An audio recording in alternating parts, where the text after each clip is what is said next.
আসসালামু আলাইকুম ওয়া রাহমাতুল্লাহি ওয়া বারাকাতুহু। সুপ্রিয় শিক্ষার্থী, আশা করি তোমরা সকলে ভালো আছো। প্রিয় অষ্টম শ্রেণীর শিক্ষার্থী, তোমাদের জীবন জীবিকা অধ্যায় 7 এর skill course 1 eco tour guiding সম্পর্কে আলোচনা করা হবে। প্রিয় শিক্ষার্থী, তুমি যদি আমার চ্যানেলটি এখনো সাবস্ক্রাইব করে না থাকো, তাড়াতাড়ি চ্যানেলটি সাবস্ক্রাইব করে পাশে থাকো। প্রিয় শিক্ষার্থী, আমরা সরাসরি দলগত কাজে চলে যাই। দলগত কাজ কি বলা আছে দেখি। দলগত কাজ: নিজ এলাকার ইকোট্যুর স্পট খুঁজি। কয়েকটি দলে ভাগ হয়ে আলোচনার মাধ্যমে নিজ নিজ এলাকায় ইকোট্যুরের জন্য সম্ভাব্য স্পট বা জায়গাগুলোর একটি তালিকা প্রস্তুত করো। প্রতিটি দল নিজেদের তালিকা দেয়ালে ঝুলিয়ে দাও। সব দলের তালিকা থেকে একই স্পটের একই নাম যেগুলো এসেছে, তালিকায় নামগুলো চিহ্নিত করে একটি পোস্টারে লিখো। এরপর অবশিষ্ট অন্যান্য স্পটের নামগুলো উক্ত পোস্টারে অন্তর্ভুক্ত করে একটি সম্মিলিত তালিকা বানাও। প্রিয় শিক্ষার্থী, তোমাদের দলগত কাজে নমুনা উত্তর প্রস্তুত করে রেখেছে, তা তোমরা দেখতে পারো। চলো দেখাচ্ছি। পৃষ্ঠা 125 দলগত কাজ নমুনা উত্তর।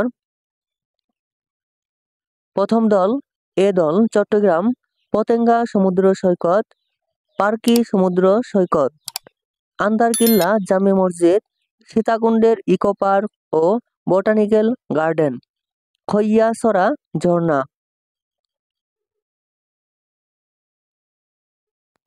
ভাটিয়ারি লেক।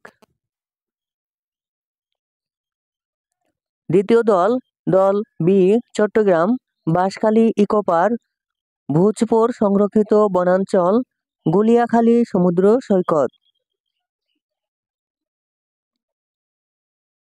সীতাকুণ্ড চন্দ্রনাথ পাহাড়, খৈয়াছড়া ঝর্ণা, হাজারিহিল বন্যপ্রাণী অভয়ারণ্য। তৃতীয় দল, সি দল চট্টগ্রাম পতেঙ্গা সমুদ্র সৈকত, দ্বিতীয় চন্দ্রনাথ পাহাড় ও মন্দির, লোহাগাড়া চনিত বন্যপ্রাণী অভয়ারণ্য, ফয়স লেক, খৈয়াছড়া ঝর্ণা। চালন্দা গিরিপথ। চতুর্থ দল, দল ডি চট্টগ্রাম সীতাকুণ্ডের ইকো পার্ক ও বোটানিক্যাল গার্ডেন, দ্বিতীয় মহামায়া লেক, জাতি নৃতাত্ত্বিক জাদুঘর, গুপ্ত এস্টেট জমিদার বাড়ি এবং ঠাকুরদিঘি, পার্কি সমুদ্র সৈকত। প্রিয় শিক্ষার্থী, এ ছিল তোমাদের 125 পৃষ্ঠার দলগত কাজের নমুনা উত্তর। প্রিয় শিক্ষার্থী, তুমি যদি আমার চ্যানেলটি এখনো সাবস্ক্রাইব করে না থাকো, তাড়াতাড়ি চ্যানেলটি সাবস্ক্রাইব করে পাশে থাকো এবং ভিডিওটিতে একটি লাইক করো এবং তোমার বন্ধুদের মাঝে শেয়ার করো। পরবর্তী ভিডিও পাওয়ার জন্য প্লেলিস্ট চেক করো। ধন্যবাদ।